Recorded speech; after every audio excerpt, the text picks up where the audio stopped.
Good evening, everybody. Uneducated Economist here. So it is raining big time. We got a nice storm blowing in here. I think we're supposed to get gust up to 50. We'll see.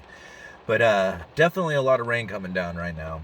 Thought I would talk a little bit this evening about this currency manipulation. The currency manipulation that is being accused of from the Treasury to other nations out there.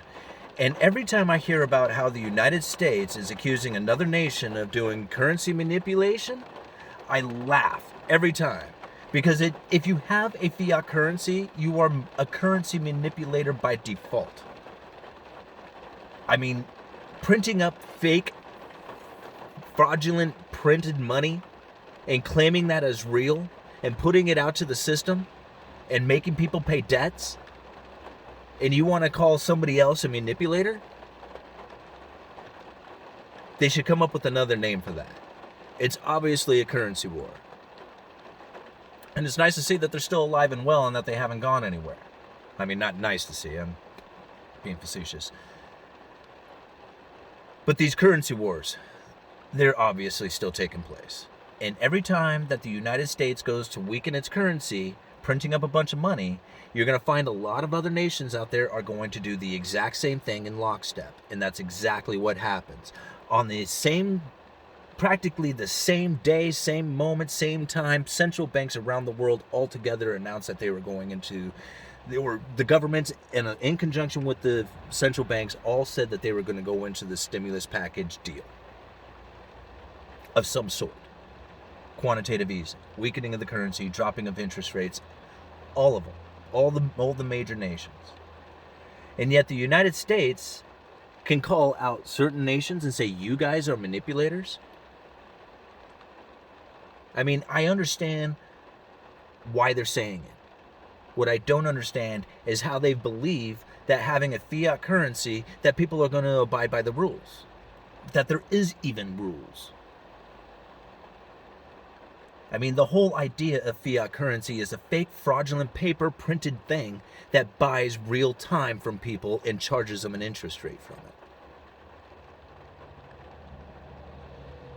It's very hard to understand that sometimes. And so when I think about, like, when the United States is doing trade deals with other nations, and they go to weaken their currency, all of a sudden making their exports more available to these foreign nations out there who buy the exports from the United States, and they say, hey, wait a minute here, when you weaken your currency, that damages our exports to you.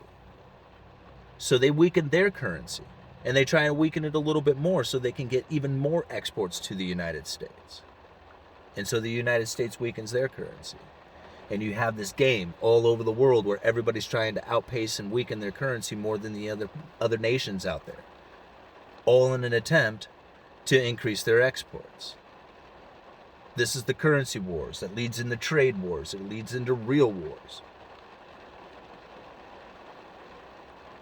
You know, I think about what's happening and what's going on in the economies around the world, and it's obvious that there is a very sick patient when it comes to the fiat currency system.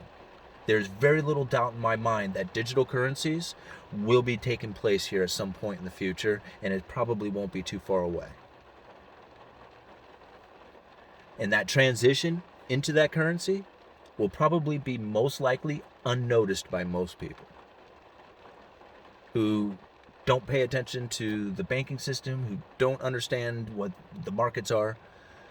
Those folks who just show up for work and go and live their lives, who don't pay attention to what's going on out there, will have not noticed a single change. That's what that's what I foresee for the future. And I just, like, going back to this currency manipulation thing, I mean,